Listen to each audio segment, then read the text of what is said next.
मराठी भाषा गौरव दिन साजरा होत असताना विधिमंडळात मात्र वेगळंच चित्र पाहायला मिळालं. मराठी भाषा गौरव दिन निमित्त विधान भवनात विशेष कार्यक्रम आयोजित करण्यात आला होता. विधानसभा आणि विधान परिषदेच्या सर्व सदस्यांना निमंत्रण पाठवण्यात आलं होतं. मात्र या माय मराठीच्या कार्यक्रमाला तब्बल 90% आमदार आणि लोकप्रतिनिधींनी अनुपस्थिती लावल्याचे समोर आले आहे.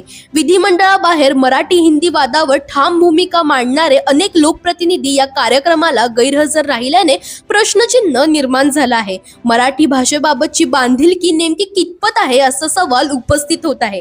मुख्यमंत्री, उपमुख्यमंत्री आणि काही प्रमुख मंत्र्यांची उपस्थिती वगळता बहुतांश आमदार दिसले नाहीत. सत्ताधारी आणि विरोधक अशा दोन्ही बाजूंचे अनेक बडे नेते अनुपस्थित होते.